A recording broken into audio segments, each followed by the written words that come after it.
Good news, everybody. VCT China is back next week, and I wanted to do a quick video talking about the squads, roster moves, expectations, what went well at kickoff, what didn't. But I don't want it to be a 45-minute video, so I'm going to actually break it down to be 1 minute or less to talk about each of the teams, and also like what's happened to them, what to expect from each of the groups. We'll start with the Alpha group, which contains EDG, DRG, Bilibili Gaming, Nova Esports, and Wolves Esports. And we'll start with our boys over at EDG. Arguably the best team in the region still. Like, they won the finals, and it wasn't a bad showing at Madrid overall. Like, they beat Paper X, which they've never been able to do. They took a really good map off of Genji, who came second in the event as a whole. It's just that Loud series that leaves a bad taste in a lot of fans' mouths, including my own, because they got dismantled. They went up against a team that knew how to shut down EDG's individual prowess, and because of that, EDG couldn't find anything. They looked completely lost. In fact, from watching them at Evolution, it's the same story. They kind of BS'd them way into winning important series, important tournaments, and against international teams outside of China, it just doesn't work. So I need to see this team make changes with how they play. Not roster moves, but just more disciplined protocols. If you're in an advantage, use it. And if they don't get those things together, other teams in China are going to surpass them. I do expect them to be at Shanghai, but imagine if this is the first event that they miss since being able to play internationally. There's a chance, and if they do miss it, all hell's going to break loose. So let's talk about DRG. Dragon Ranger Gaming, the Ascension team, actually making top 4 at kickoff was a good showing. However, in their qualifying game against FBX, they specifically targeted Vukashu, their actual carry Sentinel player who was the highest MVP rating throughout all of the series that they played, up until the one against FBX, because he got hard countered and the rest of the team couldn't do anything about it. They have made a roster move, however. They brought in their substitute player Shion in place of Dingwei, who was the main Sova player. And yeah, I'm kind of worried about DRG. Like, this format, especially when you're playing an opponent weekly, we've already seen what happens when a team anti-strat you and try to target your best player. If DRG don't get a handle on that and play around it, then this could be a really tough group to play up against, because there's some teams that have a lot to prove. And DRG, as much as they look good at kickoff, I don't even think I have them getting out of this group for playoffs. Like, that's how competitive it's going to be. Next up, let's talk about Bilibili Gaming. A horrid start for them. Their loss to Wolves was embarrassing, caught them by surprise by the looks, but they won the rematch, went to play-ins, and actually looked really good during play-ins. They had a really good series against Trace. They destroyed Tech, go quite far. They could have even made top 4 if it wasn't for this round. Oh, it's 30 time.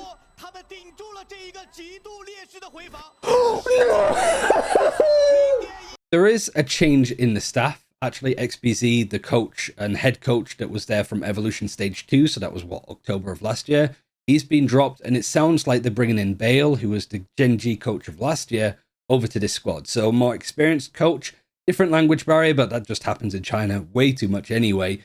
It looked good during kickoff, especially in those bigger, more important games. So let's see if they can continue that on, maybe even make Shanghai. Like, I hope that we see that Bilibili that beat NRG again. Otherwise, I'm going to be really sad. Nova Esports. This is a squad that we expected to be not only the worst in China, but the worst VCT Tier 1 team in the world. And they're not, because they won a series against Tyloo, and they had some really good individual moments. Their duelist Guan was terrific in some of the mechanics that he showed. Obi-Wan and Olingo, the two players that I'd never really heard much of, played pretty well. They actually have made a roster move as well by dropping Panghang from the sounds of it, bringing in Swirl, who was the main duelist over at RNG last year, and also a teammate of Guan. So there's a good dynamic duo thing going on there. So more firepower. Is that what they need? Maybe they need more time, more discipline, more experience to get going. And this is going to be a really tough group to really get things up to a potential playoff position. But I'm just excited to see where this team goes. My expectations were at the floor. They looked promising, but let's see really what their ceiling is going to be. And finally, for the Alpha group, Wolves Esports. Wolves Esports going into stage 1, I think genuinely is a dark horse to not only make playoffs, but make Shanghai. That's not me being memey because it's Wolverhampton Wanderers Esports or anything like that. This team is terrific. Like, they had a really good first series against Bilibili. They should have won against EDG if they didn't bottle it on the third map of Freeze. And the third map, it really feels that their general map pool, because this is a fresh team, got exploited. I don't think they had anything prepped on Sunset, and that's where Bilibili took them. So from talking to the coach, he said that this team just needs more time. Well, they've had time. you now have the chance to individually prepare for teams. Plix as an IGL was terrific. All of the individuals like Aluba, YU, Coldfish, and Spring all looked amazing. So I'm excited to see what time could do for this team and a bit more experience. But hopefully they just don't bottle series anymore. Otherwise, this team is going to Shanghai. That's not me being just silly. Genuinely think that this is a team that you can root and cheer for. So real quick, out of the 5 teams in Team Alpha, I'd say that the 3 that are likely to be making the playoffs would be EDG still. I think that they're going to probably drop a map or 2 against the likes of maybe Billy. But I think EDG, BLG, and Wolves would be my top 3 for making playoffs. I think that Nova and DRG can do some damage, but not on a consistent weekly basis. We'll see. Like DRG, I've been wrong about plenty of times, but generally, I just don't think that they're going to be suited for a tournament where you have a week to prepare for your opponent. Yeah, EDG, BLG, Wolves would be my top 3. So let's talk about Group Omega, and we'll start with FPX, the other team that went to Madrid. This was a team that looked good throughout the whole event. Probably should have won the finals against EDG. That'll be something that I'll keep saying about EDG, that there's teams that really should have beat them.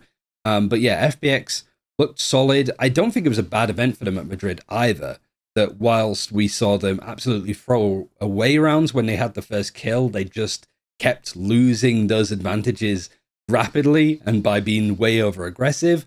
I hope that the experience told them how much that their mechanics are on par with the best teams in the world. Like they went toe-to-toe against Loud and KC with their mechanics. It was just a decision-making that wasn't quite up to speed. They haven't made any roster changes, and I think there's a lot of promising stuff about this team. I think that they would make playoffs, but I still think they'd make Shanghai. Like they've got a lot of good stuff going for them, and hopefully they can continue that run of form. Let's talk about Trace Esports now. This is a team that frustrates me to no end because I think they're absolutely fantastic. They made a really nice roster move by bringing in Low King from Tai Lu as their main controller, and also have Yie as a supporting assistant coach too, which is nice. But this is a team that look like one of the best in the region, maybe even top 2, but they always lose the important games. The qualifying game against EDG, they went to overtime on Sunset, they were leading, they lost anti-ecos where they had a full buy, EDG were on an eco, they get thriftied, and EDG can just sort of snowball their way into BS rounds, essentially, to continue their form and Trace just fall apart. And I need to see that less. But outside of that, I think they are like a top team in the region. And I think the roster move of dropping Flexen and bringing in Low King gives them more firepower and hopefully gives them more composure. Like Trace, please do well this stage because I'm backing you and you keep letting me down. Please. So Titan Esports Club, the other team in the Omega group, this is a team that I keep sort of shutting down as a team that might not do well, but they made play-ins. They beat JDG twice. RB on this roster looks incredible. And they also made a roster move as well. They dropped Chuye, their Sentinel player, in place of AC, who used to be on Enter. And I do think that in a tournament format like this, they could be really effective. Like it seems that Abo as an IGL is showing up a lot with like how the team like really acts and is in the server.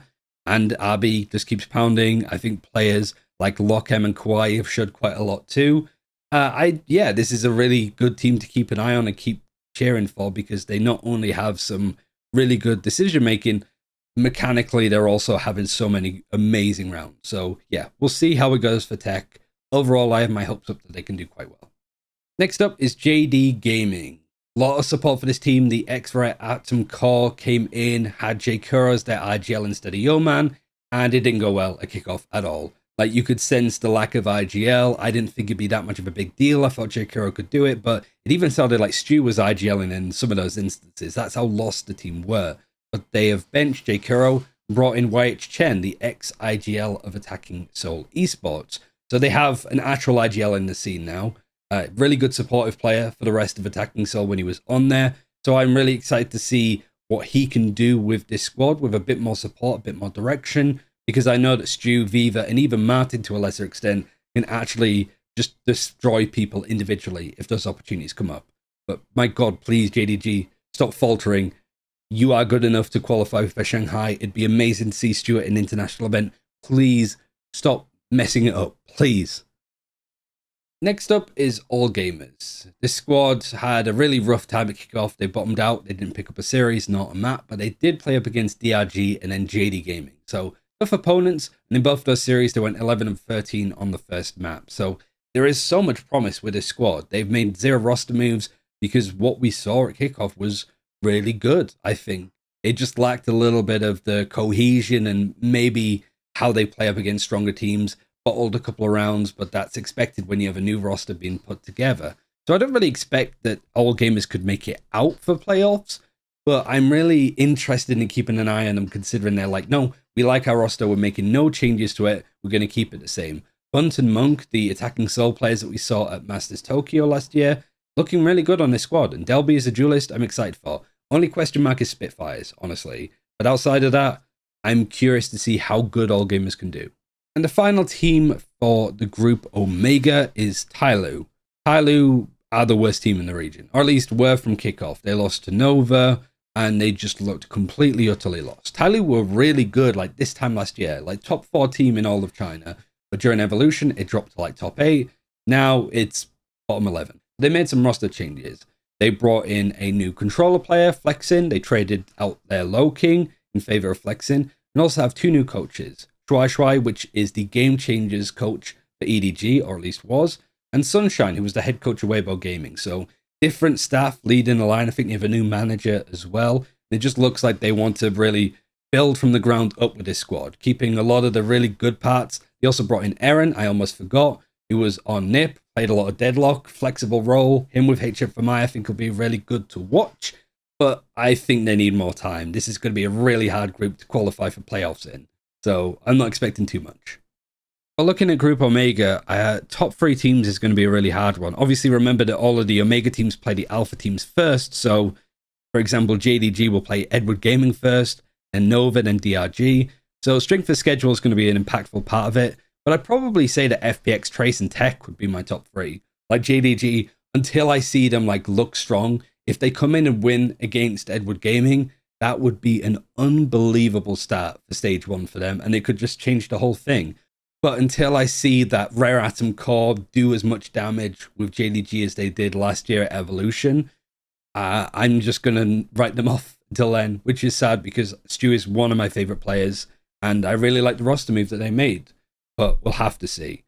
Overall, I think the like group alphas a really interesting group, just because of like there's a lot of teams in there that you might not expect to do well. It might surprise you. Wolves and even Nova to a lesser extent. But the fact that they have to play all of the Omega teams is like tough. But man, I am so excited for China. It's a shame that it seems to clash with Pacific, but if you do want to watch China instead of Pacific as a watch party, twitch.tv/RyanCentral, I'll be watching all of the China broadcast games for VCT. And yeah, hope you learned something in this video. Thanks for watching, and I'll see you next time.